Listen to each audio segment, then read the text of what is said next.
빌레몬서 1장 17절로 22절 말씀입니다. 그러므로 내가 나를 동력자라고 알진대 그를 영접하기를 내게 하듯 하고 그가 만일 내게 불의를 하였거나 내게 빚진 것이 있으면 그것을 내 앞으로 계산하라. 나 바울이 친필로 쓰노니 내가 갚으려니와 내가 이 외에 내 자신이 내게 빚진 것은 내가 말하지 아니하노라. 오 형제여, 나로 주 안에서 너로 말미암아 기쁨을 얻게 하고 내 마음이 그리스도 안에서 평안하게 하라. 나는 내가 순종할 것을 확신함으로 내게 썼노라. 내가 말한 것보다 더 행할 줄 아노라. 오직 너는 나를 위하여 숙소를 마련하라.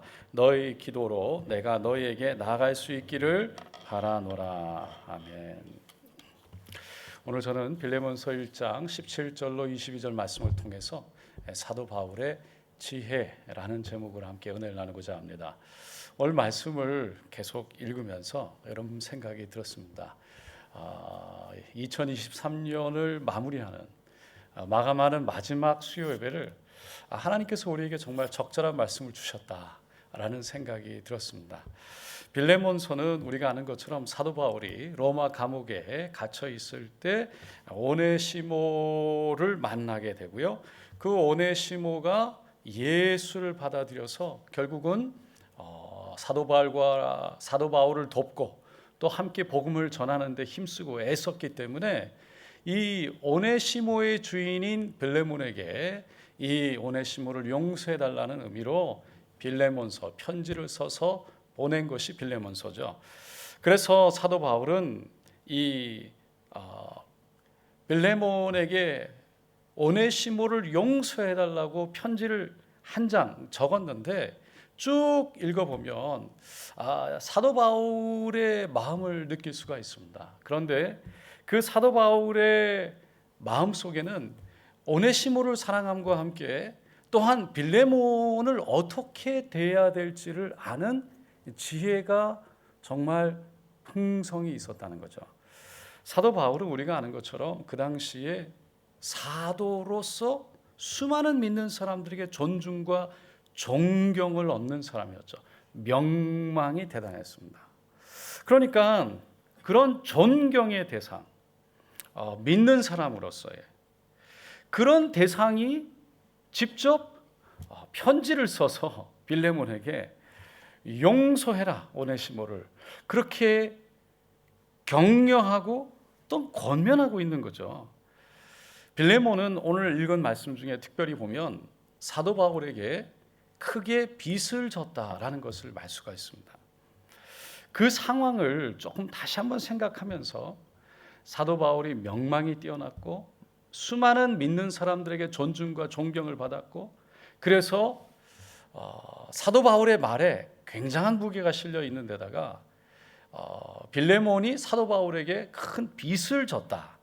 영혼의 생명, 사도 바울 때문에 결국 구원을 얻었기 때문에 예수를 믿게 됐기 때문에 그런 생명을 빚진 자였다라는 것을 생각하면서 오늘 읽은 말씀을 다시 한번 읽어보면 그러므로 내가 나를 동력자로 알진대 그를 영접하기를 내게 하듯 하고 그러니까 나를 동력자로 나를 예수 믿는 복음 안에서 함께 우리가 하늘을 향해 나가는 동력자로 안다면 그렇게 알고 있기 때문에 나는 그렇게 알진대 알고 있다는 것을 믿기 때문에 이제 이 오네시모를 나를 대하듯이 좀 해달라.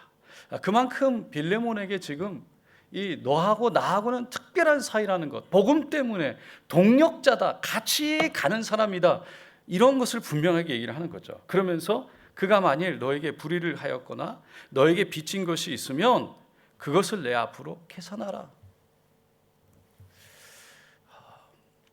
제가 가끔 식당에 가면 이렇게 목사님들하고 먹다 보면 성도님을 만날 때가 있어요. 만나다가 제가 이렇게 먹고 나오려고 할 때 계산을 하러 가면 벌써 그분이 계산을 하고 가실 때가 있어요. 너무 죄송하고 또 너무 감사하고 뭐 미안하고 막 여러 가지 마음이 들어요. 근데 지금 사도 바울이요, 제가 그냥 여기에 뭐 제가 뭐 그렇게 그래서 그렇겠습니까? 정말 예수님 때문에 제가 그런 또 대접과 함께 그런 은혜를 나누는데, 그렇게 저를 대하시는 분들, 여러분 그 당시에 바울은 사도로서 수많은 사람들에게 정말 사랑받았던 사람이잖아요. 그런데 나에게 너에게 빚진 것이 있으면 내 이름으로 달아나라, 이 말을 했을 때 빌레몬이 어떤 마음이 들었을까요? 나 바울이 친필로 쓰노니, 이 15장까지는요 사도 바울이 눈이 안 좋았기 때문에 대피를 했어요. 근데 이 16장만큼은 사도 바울이 썼다라고 얘기를 해요. 사도 바울이 친필로 쓰노니 내가 갚으려니와 내가 이외에 내 자신이 내게 빚진 것은 내가 말하지 아니하노라. 내가 다 갚겠다고. 그런데 너도 나에게 빚진 것이 있다고. 내가 그거는 말하고 싶지 않다고, 말 안 하겠다고. 오 형제요, 지금 사도가요 저 시골에 있는 한낱 알려지지 않은 빌레몬에게 오 형제요, 그리고 지금 엄청나게 존중의 의미로 고백하는 거예요. 너가 나로 주 안에서 너로 말미암아 기쁨을 얻게 하고 당신 때문에 나에게 좀 기쁨을, 내 마음이 그리스도 안에서 평안하게 하라. 나는 너가 순종할 것을 확신함으로 내가 썼노니 내가 말한 것보다 더 행할 줄을 아노라. 오직 너는 나를 위하여 숙소를 마련하라. 너희 기도로 내가 너에게 나아갈 수 있기를 바라노라. 지금 순종할 것을 이미 확신한다. 뭐 순종을 하겠다 안 하겠다는 게 아니라 아예 순종할 줄로 믿습니다. 확신합니다. 그리고 그것보다 더 할 줄로 믿습니다. 여러분 이런 얘기를 사도에게 듣는다면, 예를 들어서 오늘날 뭐 김장한 목사님, 조용기 목사님 같은 분한테 이런 편지를 받아가지고 좀 용서해달라고, 밥을 사주실 줄로 믿습니다. 할렐루야. 용서해 줄 줄로 믿습니다. 이보다 더 할, 이런 얘기를 듣는다면 여러분 얼마나 우리가 이 프레셔가 크겠어요. 거기에다가 이제 아예 내가 당신에게 가겠습니다. 당신을 만나러 가겠습니다. 그러니까 안 한다고 하면, 노라고 하면 찾아온다니, 아니 노라고 안 해도 찾아온다니 어떻게 노를 할 수가 있겠냐는 거죠. 저는 이 사도 바울의 편지를, 이 말씀을 계속 읽으면서 빌레몬이 이 편지를 읽고 사도 바울의 부탁을 들어줬을까 안 들어줬을까? 여러분 할렐루야, 들어줬을까요 안 들어줬을까요? 여러분이라면 들어줬을까요 안 들어줬을까요? 여러분 빌레몬의 입장에서는요 자신의 많은 돈을 훔쳐서 도망갔던 그냥 친구도 아니고요 종이었어요. 죽여 마땅했고요 죽여도 아무 문제 없는 사람이었어요. 사도 바울은요 그런 빌레몬에게 그냥 편지를 쓴 것이 아니라 정말 지혜를 듬뿍 담아서 특별한 편지를 써서 보냈어요. 사도 바울의 문장 한 단어 한 단어를 딱 이렇게 보면요 얼마나 적절하게 썼는지 모르겠어요. 그렇다고 막 손을 비틀어서 뒤에서 그냥 막 협박하는 게 아니에요. 얼마나 부드럽고 얼마나 이 말 한마디 한마디 속에 힘과 함께 부드러움이 같이 있는지 몰라요. 이게 사도 바울의 지혜의 언어였어요. 여러분 우리가 인생을 살면서 정말 가장 필요한 게 뭘까 다시 한번 생각해 봅니다. 우리에게 정말 필요한 건 지혜가 아닐까요? 우리의 말을 어떻게 하느냐가 천냥빚을 갚게 되고요 어둡고 어려운 상황 속에서도 변화와 소망을 갖고 오게 되죠. 그러니까 반대로 말을 한마디 잘못하면 결국은 어려운 상황에 처하거나 미움을 받거나 아니면 싸움을 하게 될 때도 있습니다. 닥터 하리 아이온스타인이라는 분이 있는데 이분이 샌프란시스코에서 전도를 할 때였어요. 노방 전도를 하는데 어떤 회의주의자가 아주 날카롭게 생겨서 거만한 모습으로 와가지고 얘기를 하는 거죠. 새신자 결신 카드 믿게 되면 이렇게 쓰게 되는 거를 나눠줬는데 거기에다가 결신 카드에 자기 이름을 적는 게 아니라 크리스찬과 내가 회의주의자인데 공개 토론을 하자는 그런 어떤 이 내용으로 도전장을 썼어요. 찾아와서 나는 냉소주의, 나는 회의주의, 나는 하나님을 믿지 않는 그런 무신론자인데 샌프란시스코 과학회관에서 다음 주 오후 토요일 토론회를 갖자라고 모든 부담은 자기가 부담하겠다고 도전장을 내민 거죠. 닥터 하리 아이언스타인이 순간 뭐 가자니 그렇고 안 가자니 그렇고 이 죄를 회피하려고 생각했지만 이 사람이 그것 때문에 더 떠들고 다니고 가만히 있지 않을 것 같아서 가만히 생각하다가 이렇게 얘기를 했대요. 좋습니다. 자, 다음 주에 오후에 선약이 있지만 당신의 도전을 너무 중요하기 때문에 그 선약을 취소하고 제가 공개 토론을 받아들이겠습니다. 그러나 한 가지 조건이 있습니다. 당신의 이론과 가르침을 뒷받칠 만한 증인을 2사람 데려오십시오.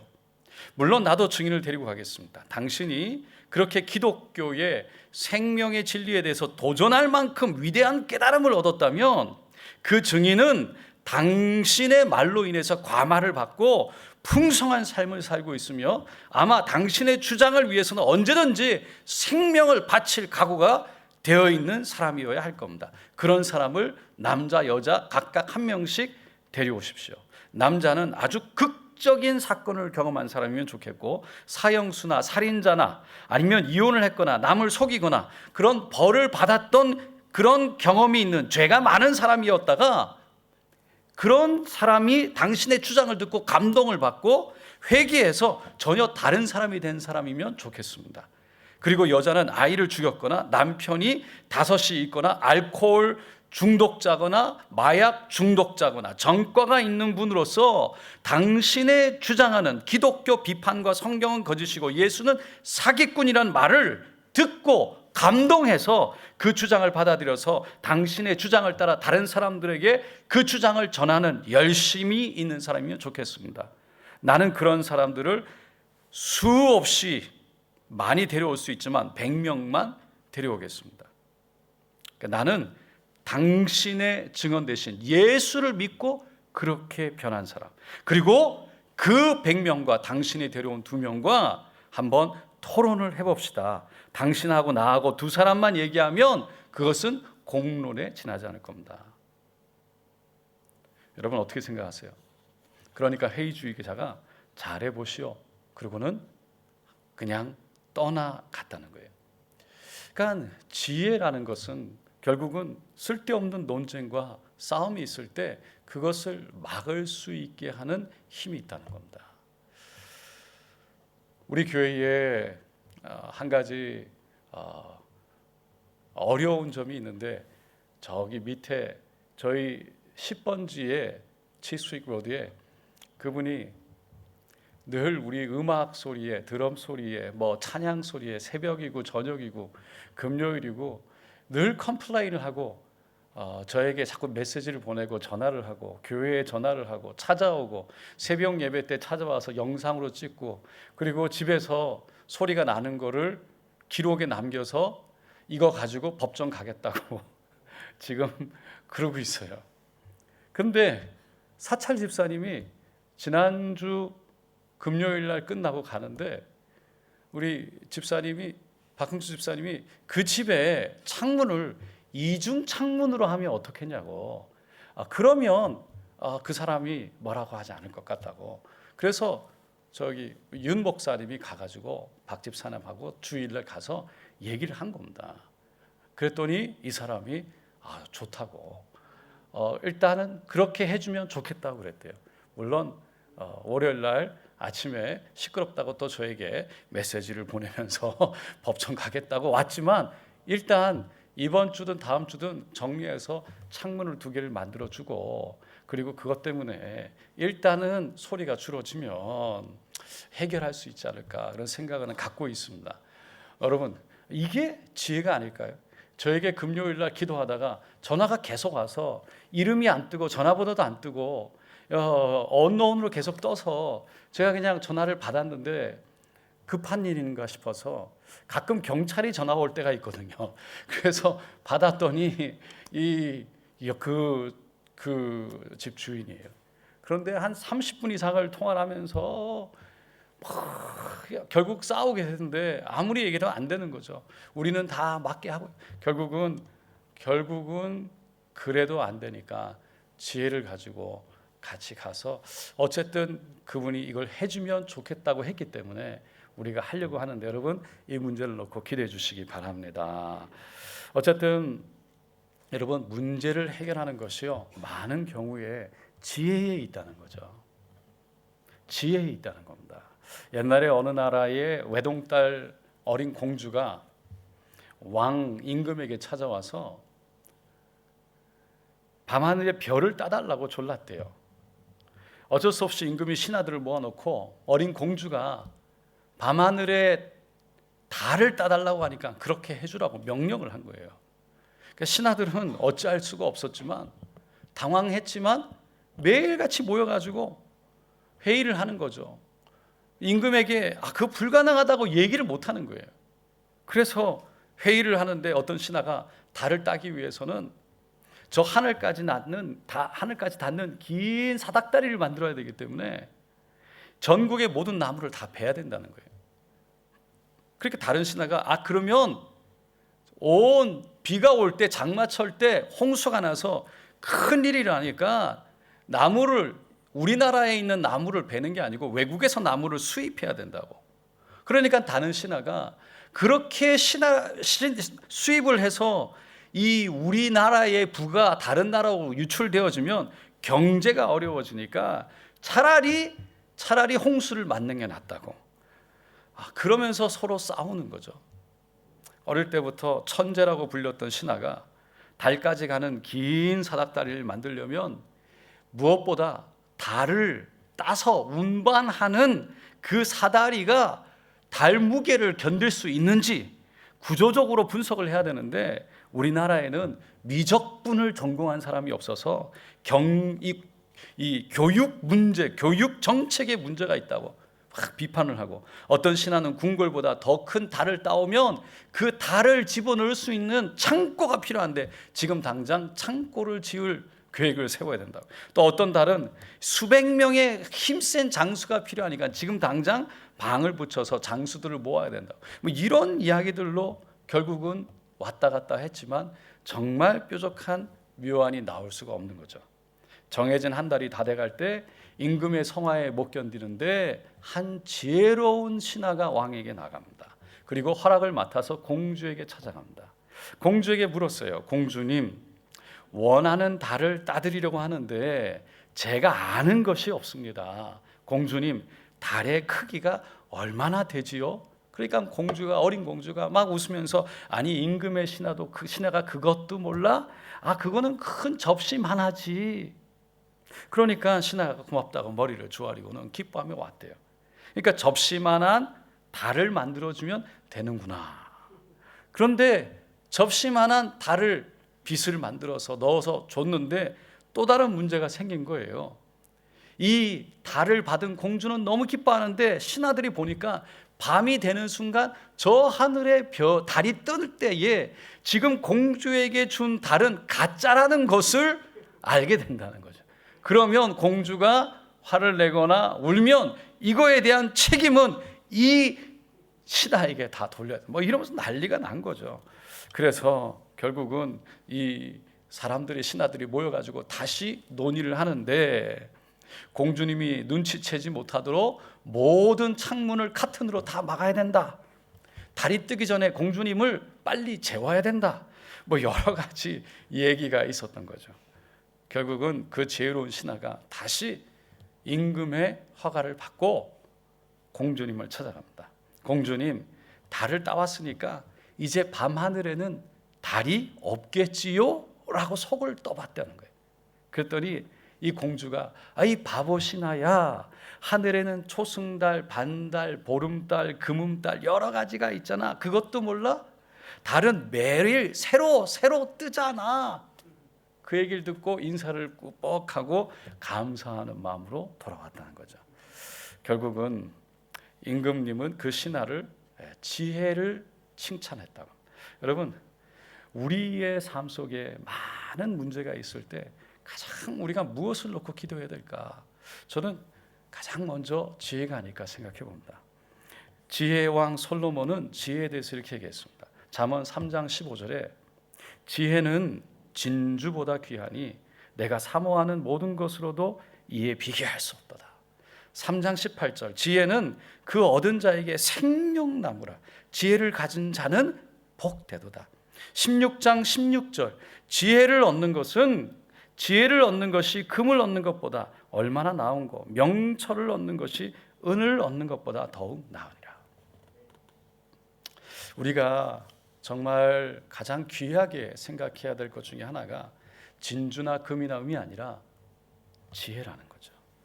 우리가 이제 연말을 맞게 되고 2024년을 바라보는데 우리가 흔히 얘기하는 말이 그거죠. 소망의, 희망의 새로운 해라고. 여러분, 2024년이 소망과 희망의 새로운 해가 되기 위해서는 하나님의 지혜가 필요한 줄로 믿습니다.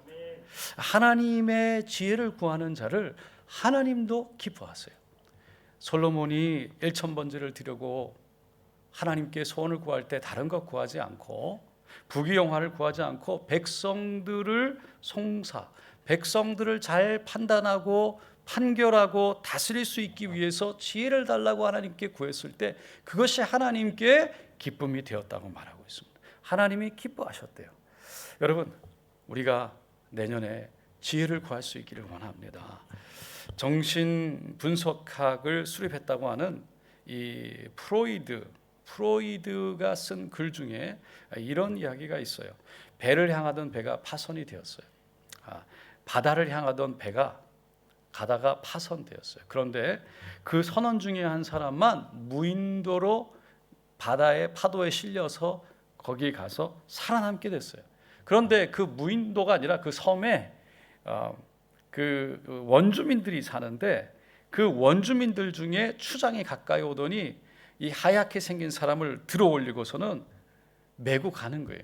이 선원은 자신이 죽었다라고 생각했어요. 그런데 그 앞에 멋진 의자로 있는 그 의자에다가 앉히는 겁니다.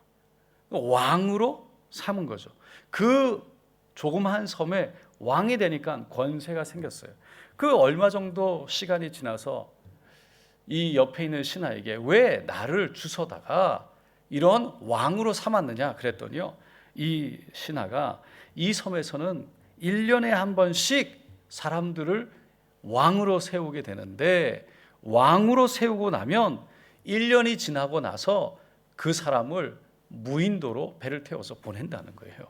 그리고 무인도에서 죽게 한다는 겁니다. 그 말을 들은 그 선원이 깜짝 놀라는 거죠. 그리고는 궁리를 합니다. 어떻게 하면 그 무인도에 가서 죽지 않을 수 있을까? 신하들에게 명령을 하죠. 배를 만들라. 그리고는 거기다 곡식과 과일 나무를 심게 해요. 그리고 여러 가지 씨앗들을 심게 해서 그 신하들에게 무인도에 가서 심게 합니다. 그리고 1년이 지난 후에 결국 무인도로 보내졌을 때 그 사람은 거기서 살 수 있었다고 합니다.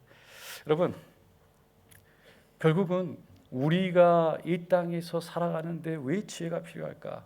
우리는 당장 내일과 내년을 생각하는 것도 있지만 정말 지혜로운 자는 깨어서 기도하는 자, 저 천국을 바라볼 수 있는 자인 줄로 믿습니다. 내년만 바라보는 것이 아니라 그 천국을 바라보는 자가 결국은 진정한 지혜를 가지게 되고 그 지혜 있는 자가 결국은 삶 속에서 무엇이 중요한지를 깨닫고 그 천국을 준비하는 삶으로 살아가게 된다는 것입니다. 여러분, 하나님은 우리를 인도하기를 원하신 줄 믿습니다. 그 인도는 결국 지혜를 통해서 인도하기를 원하시는 겁니다. 그래서 하나님의 지혜를 구하는 자에게 후히 주시고 꾸짖지 않는다는 말씀을 야고보서 1장 5절로 7절에 이렇게 얘기합니다. 너희 중에 누구든지 지혜가 부족하거든 모든 사람에게 후히 주시고 꾸짖지 아니하시는 하나님께 구하라. 그리하면 주시리라. 다 같이 읽겠습니다. 오직 믿음으로 구하고 조금도 의심하지 말라. 의심하는 자는 마치 바람에 밀려 요동하는 바다 물결 같으니 이런 사람은 무엇이든지 주께 얻기를 생각하지 말라. 고린도전서 1장 25절에 하나님의 미련한 것이 사람보다 지혜 있고 하나님의 약한 것이 사람보다 강하니라. 여러분, 우리가 문제가 있고 때로는 어려움이 있을 때 하나님께 도움을 달라고 기도하지만 정말 또한 우리가 간절히 구해야 될 것은 하나님의 지혜인 줄로 믿습니다. 오늘 우리가 함께 2024년을 바라보면서 기도하기 원하는 건 하나님, 우리가 정말 2024년을 힘있게 살게 하시고 그것을 뛰어넘어서 천국을 향해 가는 그 과정 속에 있는 우리의 삶을 깨어있게 하시고 또 문제 속에서 불평과 불만으로 실패로 주저앉고 포기하는 것이 아니라 하나님의 지혜를 얻게 하여 주셔서 하나님의 지혜로 감당하게 하여 주시옵소서. 여러분, 하나님은 구하는 자에게 지혜를 주실 줄로 믿습니다. 그 믿음으로 오늘 함께 지혜를 구하는 저 여러분 되시기를 예수님의 이름으로 축원드립니다.